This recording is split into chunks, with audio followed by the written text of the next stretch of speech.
দিকে হারাম একটু খালি থাকে, যতই ভিড় থাকুক ওই সময়টা একটু খালি থাকবে, ঠিক আছে। আর এশার নামাজের অন্তপক্ষে ঘন্টা দুয়েক পরে না গেলে আমরা গাড়ি নিয়ে ভিতরে ঢুকতে পারবো না, তখন আপনাকে নামাই দেবে অনেক দূরে, হাঁটতে হবে অনেক বেশি। তো এখন আমরা গিয়ে ওমরা করবো। ওমরা কিভাবে করতে হয় নিয়ম তো সবার জানা আছে নাকি? হ্যাঁ, না থাকার কথা না, কারণ ওমরা তো একবার না একাধিকবার করছেন, অনেকবার করছেন আলহামদুলিল্লাহ। হ্যাঁ, তো কালকে গিয়া আবার একবার হাজরা আছে তো চুমা খাইতে হইবে। আমাদের নুর ইসলাম ভাই কই আছে? উনি মদিনায়ও ডাক্তার দেয়, ওই যে কই কই সুযোগ পেলে দেবে। এখন মদিনায়ও ডাক্তার দেয় গাতারসুরে। এই কামের ধারে কাছে আর যাইবেন না, কারণ ওই নুর ইসলাম না, এই নুর ইসলাম, ওটা হলো নুর ইসলাম 1 আর 2। শুনেন কথা শুনেন, তো এই কাজ এখন আর করবেন না, কারণ হজ একটা কষ্টকর ইবাদত, এটা মনে রাখবেন, অনেক পরিশ্রম।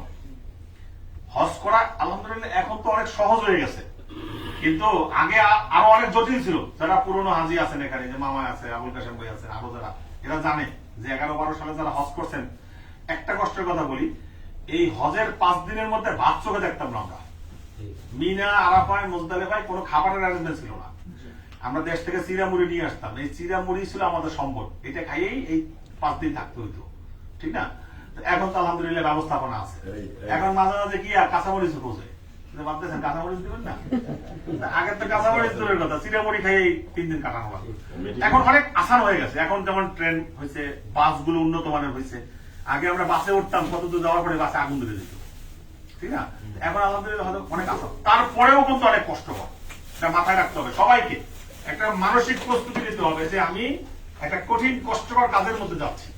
এখানে পদে পদে পদে পদে কষ্ট, আর হজ যত কষ্টকর তত বেশি হজের তৃপ্তি বেশি।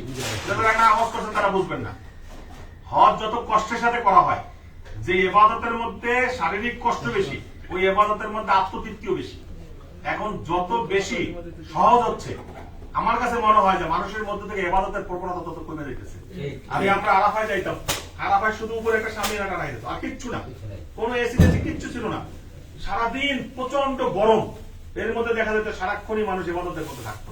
আর এখন দেখবেন যে কত সুন্দর ট্রেন বানায় দিচ্ছে, এর মধ্যে একদম মানে ঠান্ডা, এমন ঠান্ডা না ঘুমাইতে চাইলেও ঘুমায়, ঠিক আছে, সব নাক রেখে ঘুমায়, ইবাদতের মধ্যে কোনো মন মানসিকতা নাই। তো এটা হয়েছে বেশ ভালো কথা, কিন্তু আমরা এই আরাম প্রিয় হয়ে আরাম পাইয়া জন্য ইবাদত থেকে গাফেল না, এটা মনে রাখতে হবে। হজের ফরজ কয়টা মনে আছে? হ্যাঁ, আপনারা জানেন তো, ডান দিকে বলেন হজের ফরজ কয়টা? হ্যাঁ, 1 নাম্বার কি? আরে আপনারা ফালতু বেশি না। 2 নম্বরে কি? আরাফা অবস্থান করা। আরে কি কই? 1 নম্বরে ইহরাম বাঁধা বা নিয়ত করা, 2 নম্বরে অবস্থান করা, মাশাআল্লাহ, 3 নম্বরে বাইতুল্লাহ তাওয়াফ করা, মাশাআল্লাহ। 1 নাম্বার কি? ইহরাম বাঁধা। আমরা যে ইহরাম বাঁধবো কোথা থেকে? আমাদের ঘর থেকে। আমরা মক্কায় আমাদের ঘর থেকে ইহরাম বাঁধবো, হজের ইহরাম যেটা, ঠিক আছে। 2 নম্বরে হলো কি?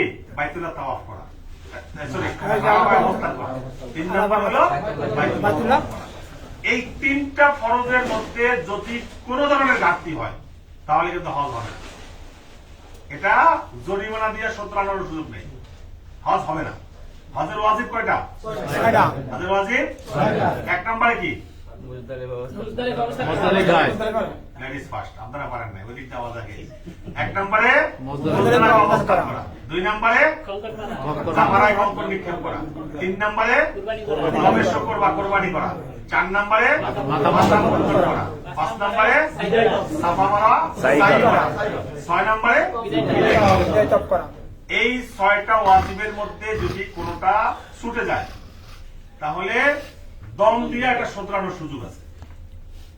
একটা মিনিট কথা বলে, আমার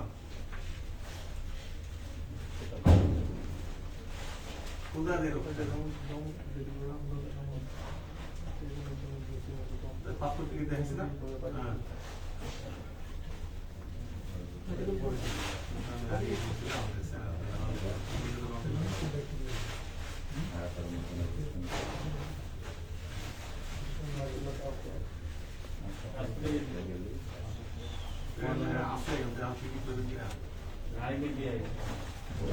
আছে স্টেশনে যাইতে হবে, স্টেশনে গিয়ে করতে হবে।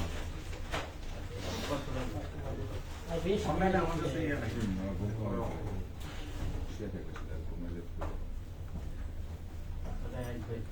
আচ্ছা তাহলে কয়টা?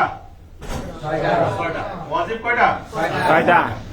ওয়াজিব যদি ত্রুটিপূর্ণ হয় তাহলে শুধরানো যাবে, কিন্তু জামা ছিঁড়ে গেলে সেলাই করে গায়ে দেওয়া যায়। সেলাই করে গায়ে দিলে কি সুন্দর দেখায়? এজন্য আমরা সতর্কতা অবলম্বন করি জামা যাতে না ছিঁড়ে, জামা যাতে ময়লা না লাগে। আমাদের ওয়াজিব আমলগুলো চেষ্টা করতে হবে পরিচ্ছন্নতার সাথে করতে, কোন ধরনের যাতে কি ত্রুটিপূর্ণ না হয়। কথা ঠিক না ভাই? যাই হোক, আলহামদুলিল্লাহ। তাহলে আমরা আমাদের 22 সিরিয়ালে আসি। আমাদের কাজ হলো আমরা আগামীকালকে আল্লাহ কবুল করে মক্কায় যাব। মক্কায় গিয়ে আমরা রাতে উমরায় যাব। হ্যাঁ, উমরার নিয়ম আগের মতোই।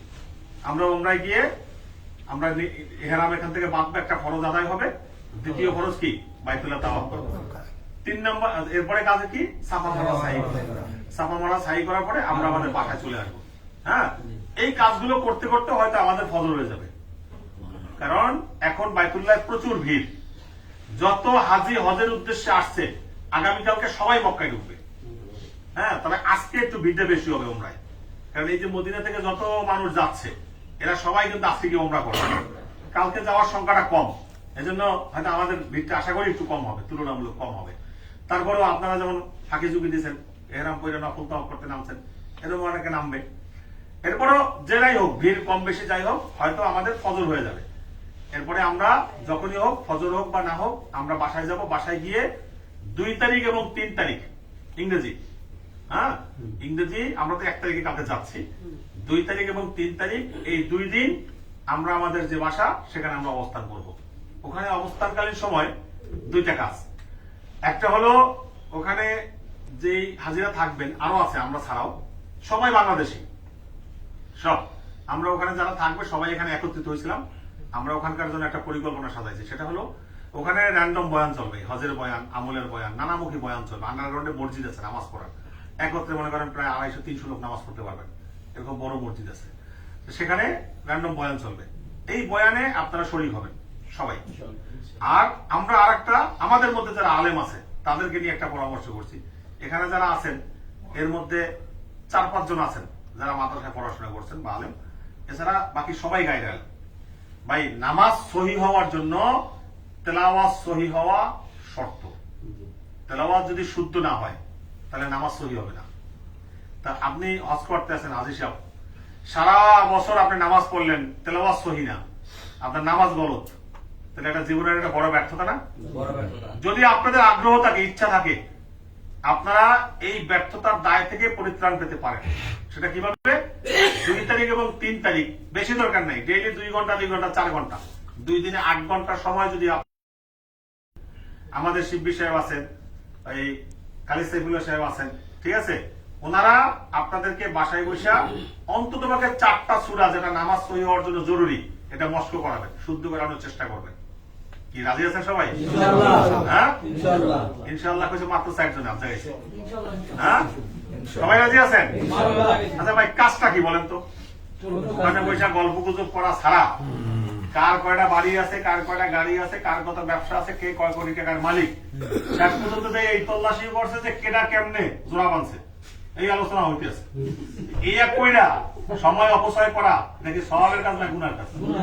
হ্যাঁ, এগুলা না কইরা যদি 4টা সূরা মাস্ক করতে পারি, 4টা সূরা সহি করতে পারি, তাহলে আমাদের জীবনের মোড় পরিবর্তনের জন্য যথেষ্ট হয়ে যাবে।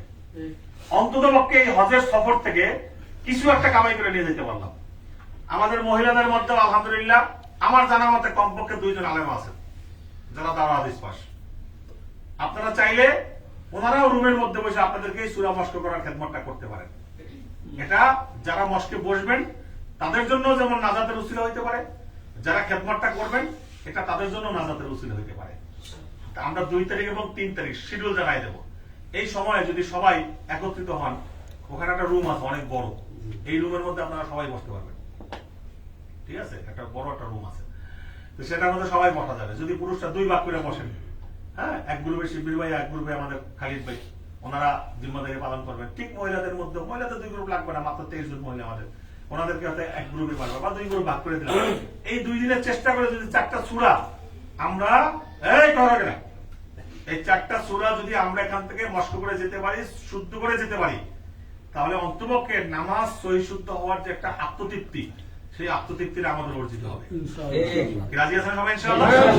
বাস, এটা আমরা করবো ইনশাআল্লাহ। আমরা শিডিউল জানাই দেবো যে কখন কখন হবে, সেই অনুযায়ী আপনারা বসবেন। ভাই গল্প গুজব করতে দেশে বসে অনেক সময় পাইবেন, কিন্তু এই পরিবেশ এটা ইচ্ছা করলেও পাইবেন না, ঠিক না? ইচ্ছা করলেও পাইবেন না। দুনিয়াবি ব্যস্ততায় যখন দেশে যাবেন তখন দেখবেন সময় হয়ে উঠবে না। আর এমন ব্যস্ত অনেকে নামাজ পড়ে সময় পায় না।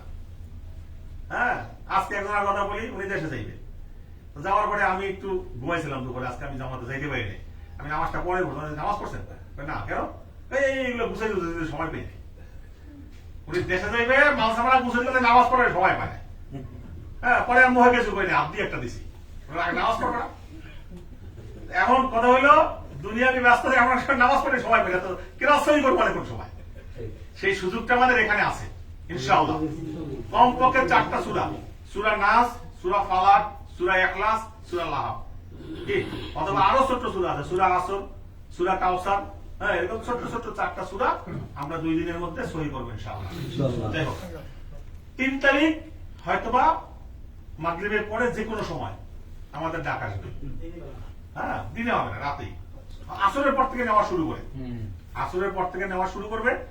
আমাদের যখন শিডিউল আসে আমরা প্রস্তুত থাকবো, একদম ব্যাগ চেক সব গুছাইয়া আমরা রেডি হয়ে বসে থাকবো। ডাক দিলে যেন আমাদের কি বের হইতে দেরি না হয়। তবে আল্লাহর কাছে আমাদের প্রার্থনা থাকবে যে আমাদের যাওয়ার জন্য 4 তারিখ সকালে হয়, 3 তারিখ রাত্রে না হয়। কেন? 4 তারিখ ফজরের নামাজের পরে মিনায় যাওয়া সুন্নাত। আলহামদুলিল্লাহ গত কয়েক বছর পর্যন্ত আমরা আমাদের কৌশলগত কারণেই আমাদের এই সুন্নাতটা তরক হয় নাই। একটু কষ্ট হয়, সেটা কি সবাই তো আগে চলে যায়, গিয়া মিনায় যে যার মতো জায়গা দখল করে, আমাদের একটু চিপা চাপা ঘোপে গাপে বসতে হয়। ভাই একটা দিনের জায়গায় থাকবো, চিপা চাপা ঘোপের মধ্যে বৈশাখ যদি একটা সুন্নতের আমল বেশি হয়, তাহলে ফায়দা কোনটায়? সুন্নতের আমল ফায়দা না? না পাইলেও আফসোস নেই, কিন্তু আসছি ইবাদতের জন্য। ইবাদতটা পরিপূর্ণ সহি করার জন্য যা দরকার সেইভাবে আমাদের সর্বোচ্চ চেষ্টা করতে হবে। কি কথা বুঝাইতে পারছি? এই জন্য আমাদের তামান্না থাকবে, চাওয়া থাকবে যে আমাদের জন্য 4 তারিখ ফজরের পরে যাওয়ার শিডিউলটা হয়। তারপরেও প্রস্তুত থাকতে হবে। ওখানে যেমন মদিনায় আমরা কালকে 10টায় গাড়ি যাবে, এটা একটা আমাদের পেপার দিয়ে দিয়েছে। ওখানে কিন্তু কোনো পেপার টেপার নাই, ওখানে হলো সিরিয়ালি নিতে থাকবে। আমাদের ইউসুল মাসায়ের এই কোম্পানির তত্ত্বাবধানে 18,000 হাজি, এর মধ্যে 347/2 এই মক্তবের আন্ডারে আমরা আছি 5,000। এই 5,000 লোককে 50টা গাড়ি দিয়া ওরা বাই রোটেশনে নিবে, বাই সিরিয়ালে নিবে। এই নিতে নিতে নিতে যখন আমাদের সিরিয়াল পড়বে তখন ফোন দিবে, স্যার তোমার হাজির গাড়ি নিচে নামাও, গাড়ি আসতেছে। 10 মিনিটের মধ্যে 15 মিনিটের মধ্যে গাড়ি চলে আসে, দৌড় দিতে হইবে।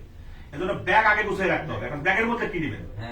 ব্যাগের মধ্যে 1 সেট ইহরাম তো পড়বেন, হ্যাঁ, বাকি 1 বা 2 সেট যেভাবে ইহরাম আনছেন, কেউ কেউ 3 সেট আনছেন, 2 সেট ইহরামের কাপড় নিয়ে নেবেন, অথবা 1 সেট ইহরামের কাপড় নিয়ে নেবেন, ঠিক আছে? গামছা নিবেন, হালকা কিছু খাবার নিবেন, বিস্কিট টিস্কিট এগুলো লাগবে না যদিও, তারপরে সাথে রাখবেন। হ্যাঁ, তারপরে আপনার হাওয়ার বালিশ আনছেন না? এই হাওয়ার বালিশ নিবেন, আমরা এটা গ্রুপের মধ্যে দিয়ে দেবো কি কি নিবেন। ছাতা নিবেন, প্রয়োজনীয় ঔষধ নিবেন, তবে প্রয়োজনের চেয়ে অতিরিক্ত কিছু নিবেন না, কষ্ট আপনার হবে।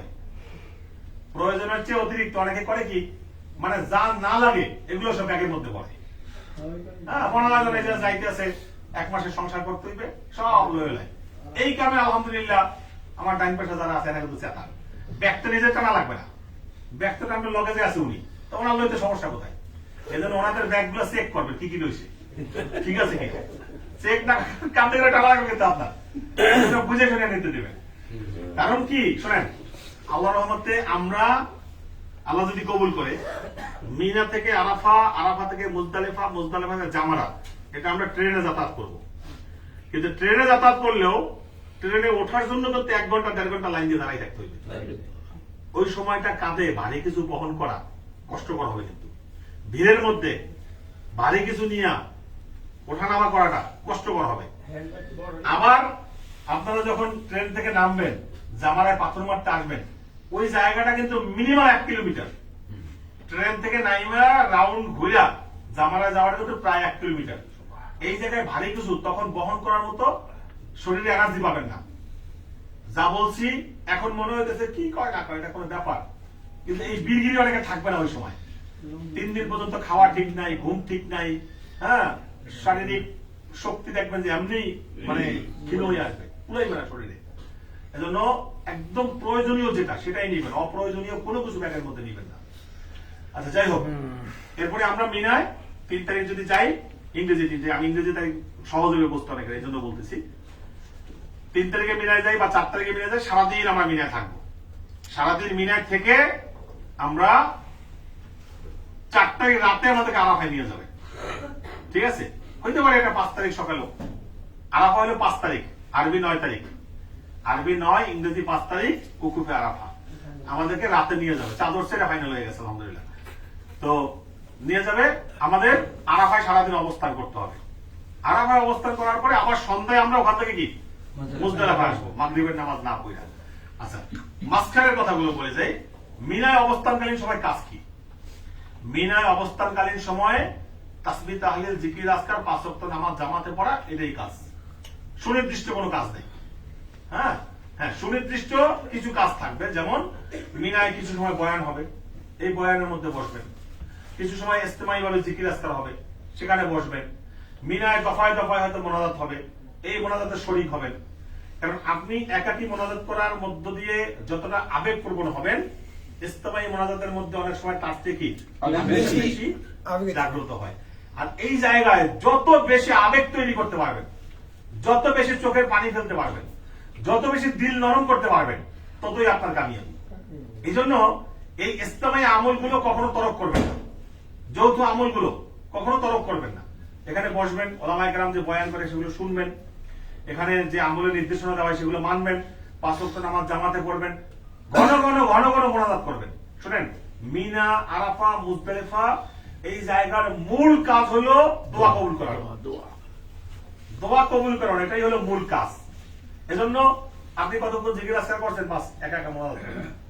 লোকজনের মধ্যে বসে মোনাজাত করতে খারাপ লাগতেছে, বাইরে নিরিবিলি এক জায়গায় চলে যান, একদম নিভৃত একটা জায়গায় চলে যান, যেখানে আপনাকে কেউ চিনে না, আপনি সেখানে যান। কারণ যখন পরিচিত মানুষ আশেপাশে থাকে, তখন নিজের মধ্যে একটা সংকোচ কাজ করে, যে কেউ দেখে কিনা, কি বলে না বলে, ইত্যাদি ইত্যাদি নানা রকম সংকোচ কাজ করে। একাকি এক জায়গায় নিরিবিলি চলে যান। ভাই, এই জায়গায় দলবদ্ধ হওয়া, এই জায়গায় আড্ডাবাজি করার জায়গা না। মিনা, মুজদালিফা, আরাফায় যত বেশি একাকি থাকতে পারবেন, তত আপনার ফায়দা। 2 জন এক জায়গায় থাকলে 10 মিনিট জিকির আজকার করলে এরপর দেখবেন 5 দিকে ধরে কথা বলবে। এই কথার জবাব দিতে না পারলে নিজের কাছে ভালো লাগবে না, নিজেকে অসামাজিক মনে হবে। আর শয়তানের কাজই হইল পাশে যে আছে তাকে খোঁচাই আপনার সাথে কথা বলানো। শয়তানের অসহসা দিবি, আপনি ইবাদতের মধ্যে থাকবেন, আমলের মধ্যে থাকবেন, শয়তানকে চাইবে না, সে অসহসা দেওয়ার চেষ্টা করবি। এজন্য যত বেশি পারেন একাকি থাকবেন। এটা সবার জন্য বলছি, মহিলাদের জন্য বলছি, পুরুষের জন্য বলছি, সবার জন্য বলছি। এজন্য মিনাই করে কি অনেকে যাওয়ার আগেই প্ল্যান করে, ভাই আমরা 5 জন এক জায়গায় সিট দেবো। আমি পরামর্শ দেবো না, আপনি গিয়ে এক জায়গায় একাকি সিট নেন। আপনার সাথে যার সবচেয়ে বেশি খাতির, মিনা আরাফায় তার পাশে সিট করবেন না, এতে আপনার ক্ষতি। কারণ যত বেশি খাতির তত বেশি কথা, যত বেশি কথা তত বেশি ইবাদত বিমুখ। যার সাথে আবার খাতির হয়ে ওঠে নাই, আপনি আপনার নিজের প্রয়োজনে তার পাশে গিয়ে সিটটা করেন, আপনি বেশি সময় ইবাদতের মধ্যে নিজেকে মগ্ন রাখতে পারবেন। যাই হোক, আমরা মিনায় অবস্থানকালীন সময় জিকির, আজকার, তাসবিহ, তাহলিল, হ্যাঁ, এগুলোই আমাদের আমল। 5 ওয়াক্ত নামাজ জামাতে পড়া, তালিমে বসা, হ্যাঁ, ইজতিমাই ইনফারাদি যেভাবেই হোক মোনাজাত করা, দোয়া করা, আল্লাহর কাছে কান্নাকাটি করা, এটাই আমাদের আমল। আরাফায়ও ঠিক একই।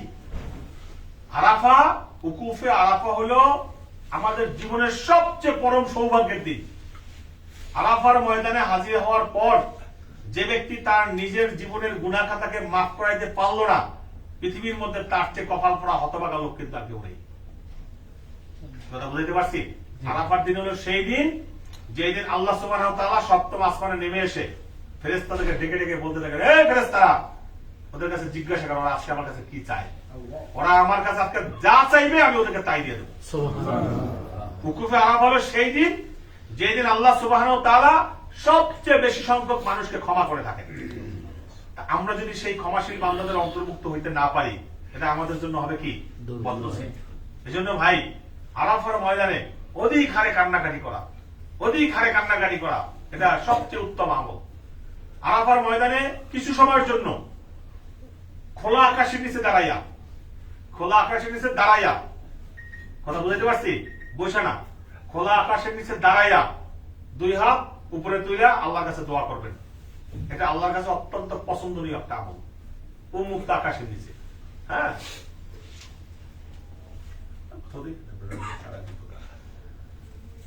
এটা হলো কি একটা আলোচনা করতেছে, এটা হলো সবচেয়ে কি একটা উত্তম আমল। তা আমরা ইনশাআল্লাহ এই কাজের মধ্যে যত বেশি পারি, যতক্ষণ বেশি পারি আমরা সময় কাটানোর চেষ্টা করব ইনশাআল্লাহ। কথা বুঝতে পারছেন? উকুফ শুরু হয় মূলত দ্বিপ্রহরের পর থেকে, সূর্য পশ্চিম আকাশে ঢলে পড়ার পর থেকে কি উকুফ শুরু হয়। উকুফের সীমা হলো সূর্যাস্ত পর্যন্ত। এই জন্য গোসল, খাওয়া দাওয়া, কথাবার্তা, দেশে কথাবার্তা, অমুক তমুক ইত্যাদি ইত্যাদি যা লাগে সব কিছু সেরে নিতে হবে কোথায়? দ্বিপ্রহরের আগে, সূর্য পশ্চিম আকাশে ঢলে পড়ার আগে। ভাই, এখানে দেখবেন শয়তানের ওয়াসওয়াসার কারণে পরিবেশটা অনেক সময় এমন হয় যে আমরা নিজেদের ঘুম, খাওয়া দাওয়া, সুস্থতা, ব্যস্ততা ইত্যাদি নিয়ে মূল সময়ের মধ্যে অধিক হারে ব্যস্ত হই। হ্যাঁ, এটা আমাদের জন্য প্রত্যেকে নিজের নিজের জায়গা থেকে যেন আমরা সেফ থাকার চেষ্টা করি। ওদিকে খাবারের বন্যা বয়ে যেতেছে, দরকার নাই আমি আজকে না খাই থাকবো। হ্যাঁ, ওদিকে নানামুখী আলোচনার ঝড় বয়ে যেতেছে, ওই আলোচনায় আমার সামিল হওয়া দরকার নাই। যদি তাঁবুর মধ্যে এই জাতীয় পরিবেশ খুব বেশি থাকে, প্রয়োজনে আপনি তাঁবুর থেকে বাইরে চলে যান। আরাফায় আর একটা শয়তানি আছে, এত পরিমাণ খাবার বিতরণ করে এই জায়গায়, দেখবেন জুস খাওয়ায়, আইসক্রিম খাওয়ায়, পানি খাওয়ায়, মালটা খাওয়ায়, অমুক খাওয়ায়, তমুক, বিভিন্ন কোম্পানির পক্ষ থেকে ফ্রি। আর একদল আছে খালি খাবার কালেকশন করে, খাবার কালেকশন করে আর খায়, খালি পানি আর খায়। আমি স্পষ্ট বলে দিয়েছি, একটা বোতল পানিও আমি আপনাদের জন্য আনতে পারবো না। বলবেন হ্যাঁ অন্যান্য গ্রুপ, অন্যান্য এজেন্সি দিতে আছে, আনতে আছে। ভাই আমি মাপ চাই, আমি পারবো না। কারণ আমিও আপনাদের সাথে একজন হজ যাত্রী, আমিও হজ করবো, আমারও আমল আছে। বেশি খাইতে গিয়ে ইবাদত নষ্ট করা, জীবনে খাওয়াকে আল্লাহ কম খাওয়াইছে নাকি? ওই যে দেখবেন একটা জুস খাওয়ার জন্য এমন কামড়াকামড়ি করে, এমন কারাকারি করে, এই কারাকারি করতে গিয়ে শরীরের চামড়া উড়ে হয়। এই কারাকারি করতে গিয়ে এহরামের হালতে যে কাজগুলো নিষেধ, সেই আচরণগুলো হয়ে যায়। ঝগড়া করে, মারামারি করে, আরাফার ময়দানে খাবার নিয়ে মারামারি পর্যন্ত করে। খবরদার, এই যে বলতেছি কথাগুলো অপ্রয়োজনীয় মনে হতে পারে, তারপর দেখবেন আল্লাহ মাফ করুক আমাদের কারো দ্বারা এটা হয়ে যেতে পারে। যেখানে দেখবেন উচ্চবাচ্য হচ্ছে, আপনি আপনি চুপ করে সরে যান। যেখানে দেখছেন কেউ ঝগড়াঝাড়ি করছে, আপনি ঝগড়ায় সামিল হবেন না। ওই দিন দুইটা কথা জোরে বলতে না পারলে আপনি ঠকবেন না, বরং ওই দিন আপনি চুপ করে থাকতে পারলে আপনি জিতবেন। কি কথা বুঝাইতে পারছি? ইনশাআল্লাহ। এই জন্য যতটুকু প্রয়োজন, হ্যাঁ প্রয়োজন নাই এটা আমার না, সারাদিন থাকতে হলে পানির প্রয়োজন আছে। আমরা সকালবেলা একটা সময় যারা একটু জওয়ান আছেন, একটা গ্রুপ গিয়া কিছু পানি আইনা স্টক করে রেখে দিলাম, বাস সারাদিন আমাদের এর দ্বারা চললে হলো আলহামদুলিল্লাহ। আরাফার ময়দানে গিয়ে এই জুস টুস মানে হাজার হাজার হাজার লক্ষ লক্ষ বোতল ডিস্ট্রিবিউশন হয়, এগুলো খাবেন না, আমি অনুরোধ করবো। কারণ যেই জিনিস আমরা নিয়মিত অভ্যস্ত না, হঠাৎ করে সেগুলো মাত্রাতিরিক্ত খাইলে এরপরে পেটের মধ্যে মোট দেয়, তখন বাথরুমে বারবার দৌড়াইতে হয়। পরবর্তী যে আমলগুলো, সেই আমলগুলোর ব্যাঘাত ঘটে। এই জন্য জীবন ধারণের জন্য যতটুকু প্রয়োজন ততটুকু গ্রহণ করবেন। পাইছি আর গেলাম, গিলতে মজা লাগবে গরমের মধ্যে, গেলার পরের যে অ্যাকশনটা, এটা কিন্তু তখন মাথায় কাজ করে না।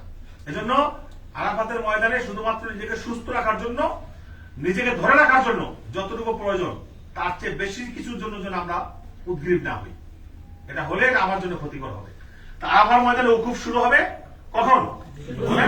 দ্বিপ্রহরের পর থেকে, বেলা 11:30টার পর থেকে। বেলা 11:30টার পর থেকে উকুফ শুরু হবে। এই 11:30টা থেকে শুরু করে সূর্যাস্ত পর্যন্ত মাঝখানে হয়তো একটা বিরতি হবে দুপুরের খাবার জন্য। যত দ্রুত পারি খাবারটা খাই আমি আমার ইবাদতের মধ্যে মশগুল হয়ে যাই। এটা আমরা চেষ্টা করবো। আরাফার ময়দানে একটা দোয়া সর্বোত্তম, সেটা কি মনে আছে? লা ইলাহা ইল্লাল্লাহু ওয়াহদাহু লা শারীকা লাহু লাহুল মুলকু ওয়া লাহুল হামদু ওয়া হুয়া আলা কুল্লি শাইইন কাদির। টার্গেট থাকবে কম পক্ষে 1000 বার এই দোয়াটা পড়তে। আলহামদুলিল্লাহ। কি পারবো না সবাই? ইনশাআল্লাহ। পারবেন সবাই? কমপক্ষে 1000 বার লা ইলাহা ইল্লাল্লাহ ওয়াহদাহু লা শারীকা লাহু লা শারীকা লাহু লাহুল মুলকু ওয়া লাহুল হামদু ওয়া আলা কুল্লি শাইইন কাদির। এই দোয়াটা কমপক্ষে 1000 বার আমরা করব। যত বেশি পারেন দরুদ শরীফ পড়বেন, যত বেশি পারেন দরুদ শরীফ পড়েন, যত বেশি পারেন তাসবিহ তাহলিল পড়বেন। এর মধ্যে নিজেকে ব্যস্ত রাখার চেষ্টা করবেন। হ্যাঁ, দ্বীপ্রহর থেকে শুরু করে সূর্যাস্ত পর্যন্ত এর মধ্যে দুনিয়াবি কোনো সবল নেই। বাড়িতে কথাবার্তা বলা, ব্যবসা বাণিজ্য ইত্যাদি ইত্যাদি খোঁজ খবর যা নেওয়া সব মিলে যাওয়ার আগে, মিলায় যাওয়ার আগে সবার থেকে দয়া মায়া ছাড়াইয়া, হ্যাঁ, পারলে দেশের নাম্বারগুলো সব ব্রোক পাইয়া এরপর মিলায় ঢুকবেন। এটাও একটা শয়তানের রসওয়াসা। এই মোবাইল এটাও একটা শয়তানের রসওয়াসা। বাড়ি বাড়ি আব্বাই করে কিন্তু খবর দিই, আর মনু যখন ফোন দেয় তখন আর বুড়ো বেড়া উঠতে হয় না। তখন কি করে ভিডিও কলে আব্বা একটু আরাফা দেখান, আব্বারে আরাফা দেখাইতে ওরা মাইয়া যে পর্দার খেলা পাইয়া দুনিয়ার মানুষ দেখতেছে এই উস নেই। হ্যাঁ, ওনার মেয়ের কণ্ঠ যে দুনিয়ার মাসে শুনতেছে, পর্দার খেলা হইতেছে, উনি আরাফার ময়দানে বসে যে গুনাহের কাজ করতেছে বা করাইতেছে এই হুঁশ ওনার নাই। এজন্য বাড়ি করে বলে দিবেন যে মিনায় যাওয়ার দিন থেকে শুরু করে প্রথম দিন পাথর মারার মধ্যবর্তী সময় পর্যন্ত ধরে নেওয়া তোমার আপ্যায় নাই, বাস। এর মধ্যে কোনো যোগাযোগ নাই কারোর সাথে, এর মধ্যে কারোর সাথে কি কোনো যোগাযোগ নাই। আপনিও ফোন দিবেন না, তাদেরকেও নিষেধ করে দিবেন। ভাই, যে যুগে মোবাইল ফোন ছিল না সেই যুগে মানুষ হজে আসছে না, তখন যে আসে 6 মাসের প্রোগ্রামে। এই 6 মাসের মধ্যে পরিবার পরিজনের সাথে কোনো খোঁজ খবর ছিল না। আর এখন মোবাইল হইয়া জেদ্দা এয়ারপোর্টে নাই পাগল বানিয়ে গেল। ভাই বাড়ি একটু ফোন দেওয়া লাগে, সব টেনশনে আছে, মোটেও টেনশন করে না, বরং কয় যেটা মরলে তার তাদের জমি জমা ভাগই আমার নামে দলিল হয়ে যাবে। আসেন না। হ্যাঁ, অসংখ্য ঘটনা আছে যে বাপের কি মাটি দিতে দেয় না, আগে জায়গা জমি ইয়ে হইবে, ফয়সালা হইবে, এরপর মাটি চলে যাইবে, কিসের আগে উঠে যাইবে। এজন্য এই 3 দিন 4 দিনের জন্য সব বাদ, সবাইকে বলে দেবেন। আত্মীয়স্বজন যা আছে মিনায় যাওয়ার আগে সবাই ফোন দেবেন, দিয়া ফোন দিয়ে বলবেন যে আমি কালকে মিনায় যাব, আমি জামারাত থেকে আসা, এর মধ্যবর্তী সময় তোমরা আমাকে আর কেউ কোনো ফোন দেবে না। শুনতে দুঃখ শুনাইবে, কিন্তু আপনার নাজাতের জন্য, আপনার প্রয়োজনে, আপনার জরুরতের জন্য এই কথাটা বলা জরুরি না। মোবাইল বন্ধ রাখলে আমার সমস্যা আছে, মোবাইল বন্ধ রেখে আপনি হারাই গেলে আপনার আমি বুঝে বলবেন, এটা বাজার আছে। যাই হোক, শোনেন, নেট বন্ধ করে দেবেন, নেট এমবি তাই না পাইবে না, এলে তখন আর আপনার মায়া থাকবে না, তখন ফোন দিতে 25 টাকা লাগবে, তখন আর ফোন দেবে না। অনেকের দেবে, অনেকের দেবে না। এগুলো হয়তো কথা বলে না। মোট কথা হলো, আমরা তাহলে উকুবটা কোন সময় মনে থাকবে? দ্বীপ্রহর থেকে শুরু করে এই মধ্যবর্তী সময়টুকুতে কোন ধরনের দুনিয়াবি সবলের মধ্যে থাকা যাবে না। তাহলে আমরা মিলে যাচ্ছি কবে? 3 তারিখ রাতে অথবা 4 তারিখ সকালে, আরবি 7 তারিখ অর্থাৎ 8 তারিখ, 28 জিলকত আমরা সারাদিন মিলে থাকবো। 9 জিলকত সারাদিন কি আমরা আরাফায় থাকবো। মিনা এবং আরাফার আমল হলো কি? যত বেশি পারি তাসবিহ তাহলিল, জিকির আজকার, তেলাওয়াত, ইস্তেগফার এবং দোয়ার মধ্যে থাকা, এটাই আমাদের মিনা কি মুখ্য আমল, আরাফার মুখ্য আমল। আচ্ছা, এরপরে 9 তারিখ আরবি 9 জিলকত যখন সূর্যাস্ত হবে আমরা মুজদালিফার উদ্দেশ্যে রওনা হব। আরাফা থেকে আমরা আরাফা থেকে কি মুজদালিফার উদ্দেশ্যে রওনা হব। মুজদালিফার উদ্দেশ্যে যখন রওনা হব তখন মাগরিবের নামাজ আদায় করা যাবে না। অক্ত হবে, অক্ত শেষ হয়ে যাবে, কিন্তু কি নামাজ আদায় করা যাবে না যতক্ষণ আপনি মুজদালিফায় না পৌঁছাইবেন। মুজদালিফায় পৌঁছার পরে মাগরিব এবং এশা একত্রে আদায় করবেন।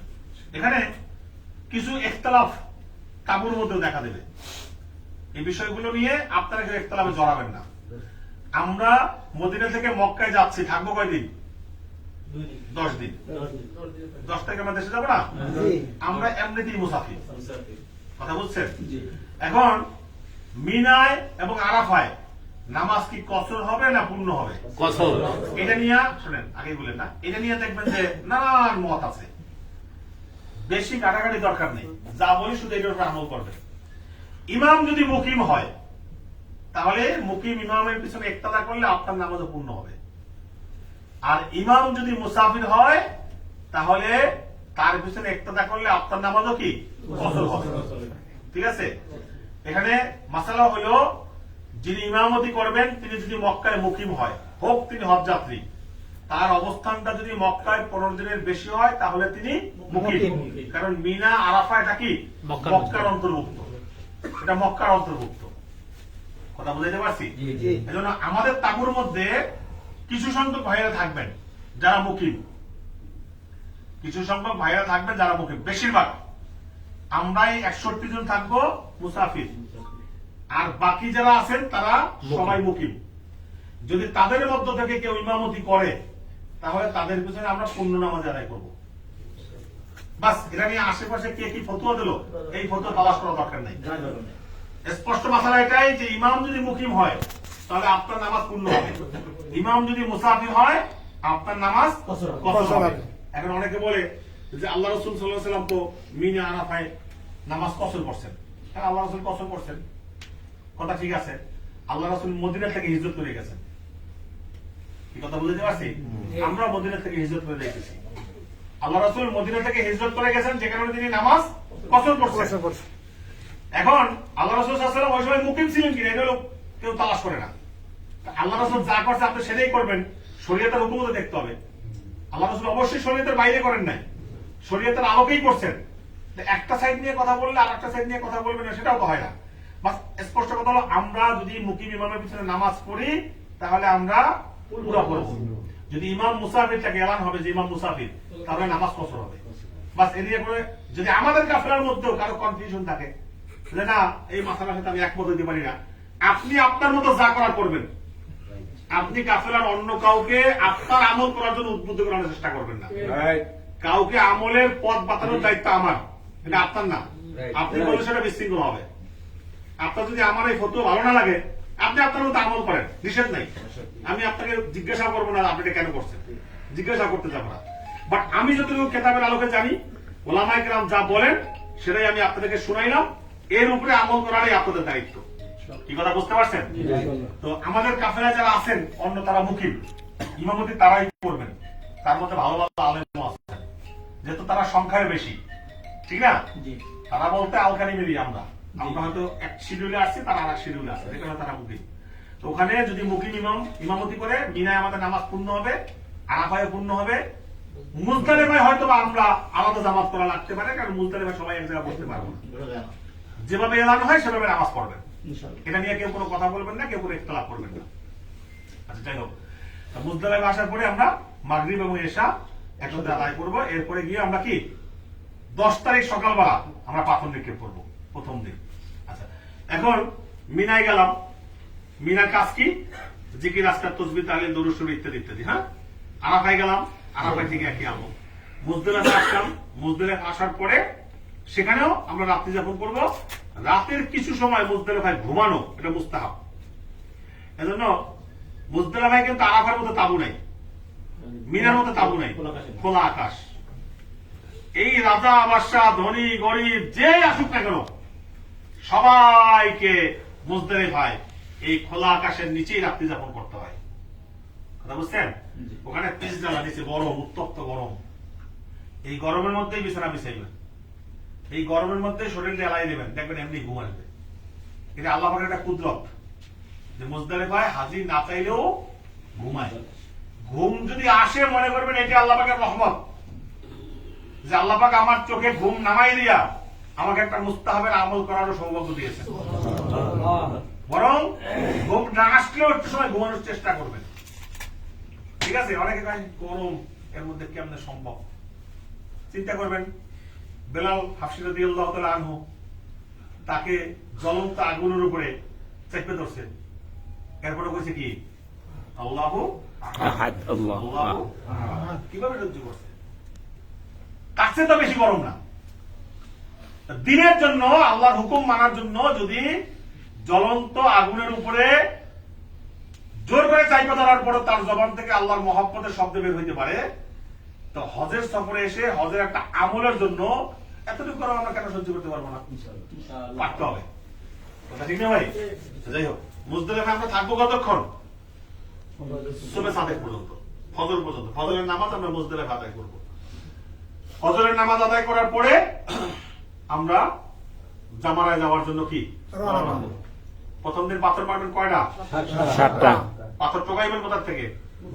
মুজদালিফা। কয়টা পাথর নেবেন? 70টা। প্রথম দিন মারবেন কয়টা? দ্বিতীয় দিন 21টা। তৃতীয় দিন 21টা।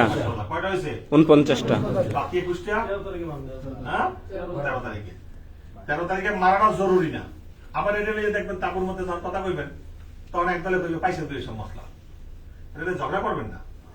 13 তারিখ পাথর মারা কি জরুরি না। কোন হাজি যদি 12 তারিখ পাথর মারার পর সূর্যাস্তের আগে মিনা ত্যাগ করে তার জন্য 13 তারিখে পাথর মারাটা জরুরি না। হ্যাঁ, যদি 12 তারিখ 12ই জিলহজ সূর্যাস্তের আগে সে মিনা ত্যাগ করতে না পারে সেক্ষেত্রে তার জন্য 13 তারিখ পাথর মারাটা কি জরুরি। এখন আমরা মারবো কেন? আবার অনেকে দেখবেন যে তৃতীয় দিন সকালবেলা এখন ঠান্ডা আছে, রোদের তাপটা পারেন লন এখন যেই মাইরে না, খবরদার। মাসালা যেইভাবে আছে আমরা সেইভাবে আমল করবো। কি অনেকে যা কিছু করে করুক, ওগুলো খালি বললে ওগুলোতে তাকানোর সুযোগ নেই। আমরা আমাদের জানা অনুযায়ী কি আমল করবো। তাহলে প্রথম হ্যাঁ সবাই একত্রেই করবো, সবাই একত্রেই করবো, সমস্যা নাই। তারপরে যদি কেউ ছুটে যায় কামার থেকে, ঠিক আছে, ঝগড়াঝাটি যা দেশে বইয়ে করছেন, ওর একটা কুফল আছে না, এই জায়গায় আওয়ার পর আল্লাহ কই দিতে পারে রাখ দেশে বইয়ে ঝগড়া করছে এরকম আলাদা করে দিন, বুঝে যাবে না, তখন কেমন করবে, ঠিক আছে। যাই হোক, তাহলে ইনশাআল্লাহ প্রথম দিন পাথর মারতে হবে কখন? মারবেন কয়টা? পাথর মারার তরিকা, পাথর মারার তরিকা হলো পাথরটা ধরে গায়ে যত শক্তি আছে, হ্যাঁ, অনেকে দেখবেন জিজ্ঞেস করে জুতা মারে, ছাপি মারে, অমুক মারে, তমুক মারে, না আবেগ না, এগুলো আবেগ না, এগুলো করে ভিডিও করা লাগে। ম্যাক্সিমাম দেখবেন এই কাজটা করে ওই পাশে একটা ক্যামেরা লিখা দিচ্ছে, আবার আরে মনে করেন না। পাথর মারার নিয়ম কি?